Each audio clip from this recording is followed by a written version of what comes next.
ঠাকুর, মা ও স্বামীজির চরণে শতকোটি প্রণাম জানিয়ে আজকের পাঠ শুরু করব।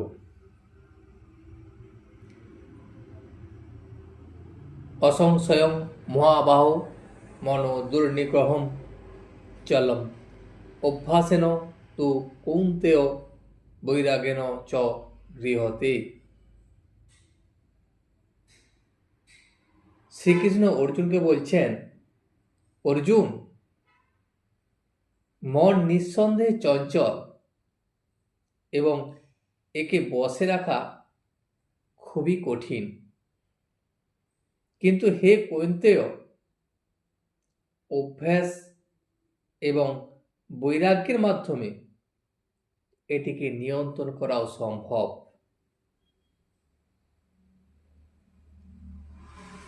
একজন ভক্ত বিজয় তিনি ঠাকুরকে জিজ্ঞাসা করছেন যে বদ্ধ জীবের মনের কি অবস্থা হলে মুক্তি হতে পারে। বদ্ধ জীবেরা তো সংসারের মধ্যে আবদ্ধ হয়েই থাকে এবং তারা আবদ্ধ হয়ে থাকতেই ভালোবাসে। বাইরের জগৎ সম্বন্ধে বা ঐশ্বরিক জগৎ সম্বন্ধে তারা কিছুই জানে না, অবশ্য জানতেও চায় না। সেই জন্যই বিজয় ঠাকুরকে জিজ্ঞাসা করছেন যে তাদের মুক্তির উপায় কি, তারা ঈশ্বর লাভ কিভাবে করতে পারে। ঠাকুর বললেন, ঈশ্বরের কৃপায় তীব্র বৈরাগ্য হলে এই কামিনী কাঞ্চনে আসক্তি থেকে নিস্তার হতে পারে। যদি ঈশ্বরের কৃপা হয়, ঈশ্বর যদি কৃপা করেন, তাহলে এই অবস্থা থেকে তারা মুক্তি পাবে। তখন তাদের মধ্যে বৈরাগ্য আসবে এবং কামিনী কাঞ্চনে আর আসক্তি থাকবে না। তীব্র বৈরাগ্য কাকে বলে জানো? সেটা হবে বা ঈশ্বরের নাম করা যাক, এইগুলি হলো সব মন্দ বৈরাগ্য। যার তীব্র বৈরাগ্য তার প্রাণ ভগবানের জন্য আকুল। মার প্রাণ যেমন পেটের ছেলের জন্য ব্যাকুল হয়, যার তীব্র বৈরাগ্য সে ভগবান ভিন্ন আর কিছু চায় না। সে সংসারকে মনে করে পাঁত কুয়ার মতো ছোট জায়গা, সে বৃহৎ জায়গা খুঁজতে যায় এবং তার মন ভগবান ছাড়া সবসময় ঈশ্বর সাধনায় মগ্ন হয়ে থাকতে চাইছে।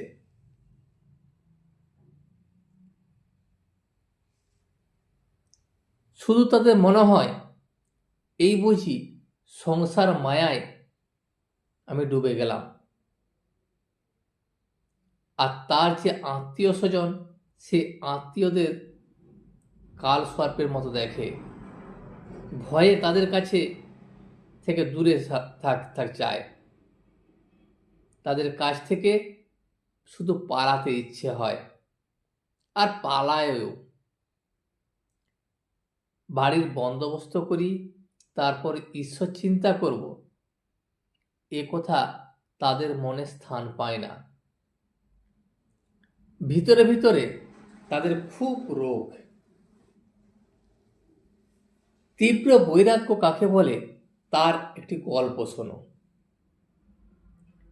এক দেশে অনাবৃষ্টি হয়েছে, তো চাষিরা সব খানা কেটে দুধ থেকে জল আনছে। একজন চাষার খুব রোগ আছে। সে একদিন প্রতিজ্ঞা করলে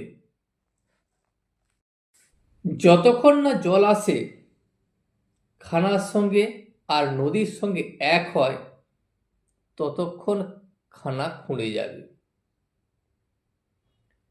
সে কাজ করতে শুরু করলো, খুঁড়েই চলেছে।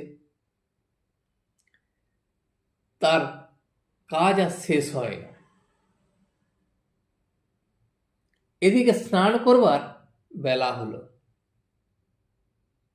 গৃহিণী মেয়ের হাতে তেল পাঠিয়ে দিলে। মেয়ে বাবার কাছে এসে বলল, বাবা, বেলা হয়েছে, তেল মেখে নিয়ে ফেলো।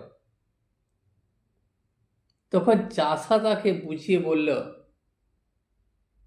যে না, তুই যা, আমার এখন কাজ আছে, আমার এই কাজ না শেষ হলে আমি চান খাওয়া দাওয়া করবো না, তুই বাড়ি চলে যা।